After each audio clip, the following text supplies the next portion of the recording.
Sir Carter, Beyoncé and Jay-Z's son, has been carefully hidden from public view for years, and now we may know why. Tina Knowles made her ex-husband Richard Lawson sign a legal agreement that specifically bars him from ever speaking about her grandchildren in public. That's not a standard divorce clause. That's a woman who knew something like this could happen.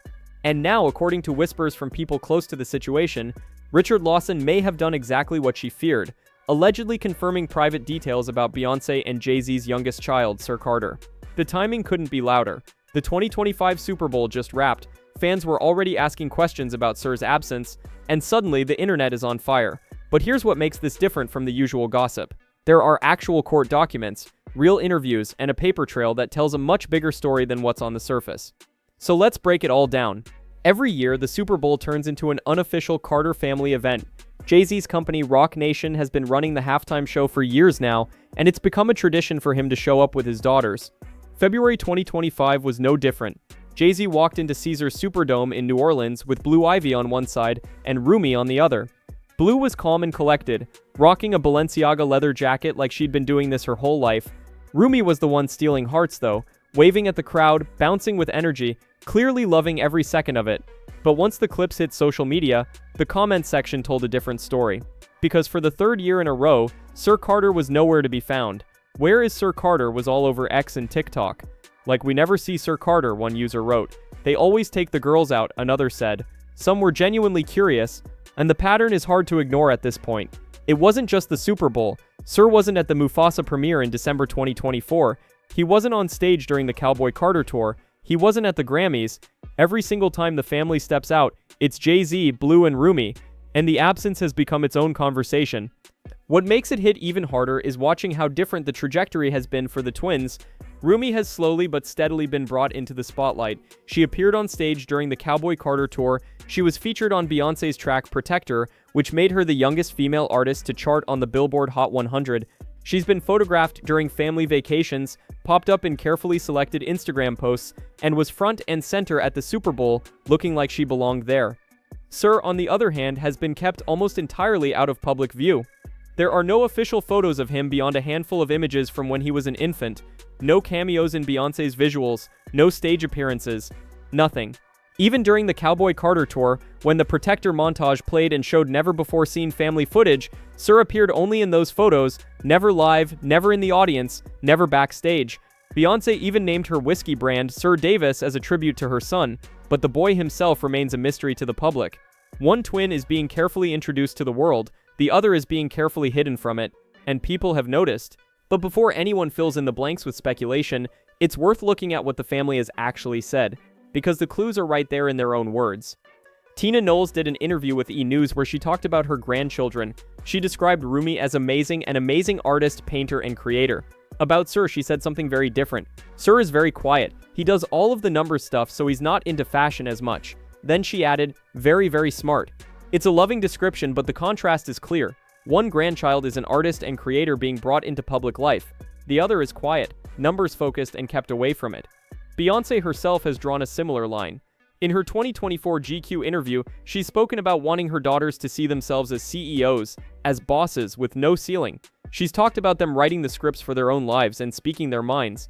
But when she spoke about Sir, the tone shifted. She said she hopes to teach my son not to fall victim to what the internet says he should be, or how he should love.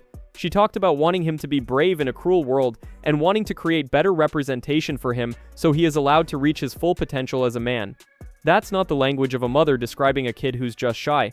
That's protective in a way that goes deeper. And when you pair that with Jay-Z's comments on Heart to Heart, where he said every second you spend, you're spending away from the development of these people you brought here, it starts to feel like every word this family says about Sir is carefully chosen for a reason. This level of celebrity child privacy management by Parkwood Entertainment and the Carter family represents a new approach to what experts call sharenting, the sharing of children's lives on social media. And then there's the pregnancy. Because the story of how the twins arrived is one people tend to forget, and it matters here. Beyoncé opened up in the September 2018 issue of Vogue about what she went through. She developed preeclampsia, also known as toxemia, a serious pregnancy complication that causes dangerously high blood pressure and can damage organs. She said she weighed 218 pounds the day she gave birth, she'd been on bed rest for over a month, her health and her baby's health were in danger, which led to an emergency C-section. The twins spent weeks in the NICU afterward. In her Netflix documentary Homecoming, she went even further. "My body went through more than I knew it could," she said. "I was in survival mode and did not grasp it all until months later." She talked about how some organs are shifted temporarily during delivery, and in rare cases removed temporarily. It was a traumatic experience that nearly cost her everything. And what makes this relevant now is that medical research has drawn connections between preeclampsia and increased developmental risks in children. Multiple studies have explored this link. That doesn't mean anything definitive about Sir Nobody outside the family has the right to make that call, but it adds a layer to this story that can't be ignored. The pregnancy was dangerous. The delivery was an emergency. And the aftermath shaped how this family has handled their most private matters ever since. Now here's where it got ugly fast and brought even more attention to the twins. In March 2025, Kanye West went on a full rampage on X. He posted and later deleted a series of tweets targeting the Carter twins directly. He used offensive language to question the twins' abilities and made cruel claims about how the children were conceived, suggesting the family was somehow to blame. The posts were beyond out of line. And even though he deleted them, he made it clear it wasn't out of regret. He said he only took them down because his account might get banned. The response was swift. Matthew Knowles went on TMZ and said, "People pay a price for being stupid, especially in the music industry." He added that he hoped Kanye gets the mental health help he needs. Tina responded more subtly, posting an Instagram video where she told a corny joke fans rated as her way of showing she wasn't rattled. Reports surfaced that Beyoncé and Jay-Z were considering legal action. And here's the part that fans latched onto. The Carters actually reacted to Kanye. There was pushback, there were public statements, there was talk of lawsuits. That's what makes the silence around Richard Lawson's alleged comments so loud. When Kanye went after the kids, the family showed up. But when Richard allegedly confirmed something far more specific and personal, there was nothing. No statement, no denial, no pushback, just quiet. And that contrast is doing a lot of the heavy lifting in this conversation right now. So let's talk about Richard and how this divorce turned into a ticking time bomb. Tina and Richard got married in April 2015 in Newport Beach. They'd known each other for over 30 years before that. They first met through Richard's late sister back when Tina was still married to Matthew.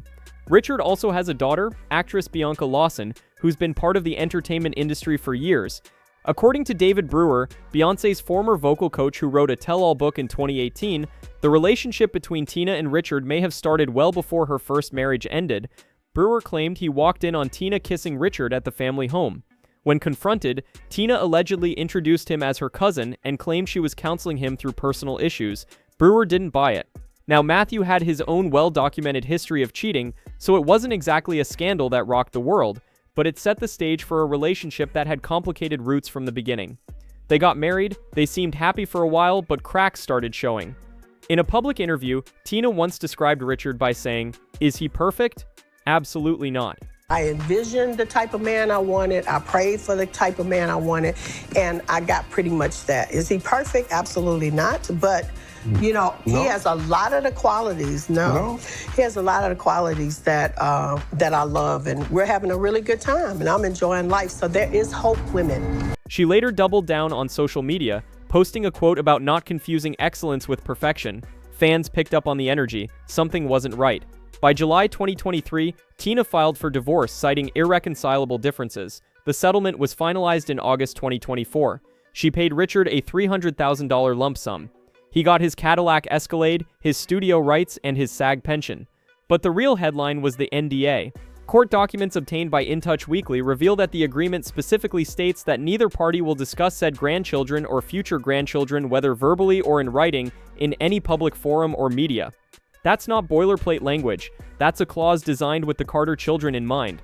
Tina knew what Richard had access to after 9 years inside the family, from her own Destiny's Child legacy to her daughter Solange and the entire Knowles Carter empire. And she made sure there were legal guardrails in place. Whether those guardrails held is now the question everyone is asking, and that brings us to right now. Because if the rumors are true and Richard did speak on Sir's condition, then this isn't just family drama, it's a potential NDA violation with real legal teeth. Reports suggest Tina is looking into a gag order that would prevent Richard from speaking about the family again, with serious legal consequences if he speaks again. But nothing has been confirmed. What we do know is that the silence from Beyoncé and Jay-Z is deafening. A family that responded to Kanye within days has said nothing about this. A family that has built their entire empire on controlling their narrative is watching it slip, and the questions keep piling up. What else did Richard learn during those 9 years? What else is protected under that NDA? And why does every answer seem to lead to more silence? One thing is clear though, this family doesn't stay quiet unless the stakes are higher than anyone on the outside realizes, and right now, the quiet is saying more than any statement ever could.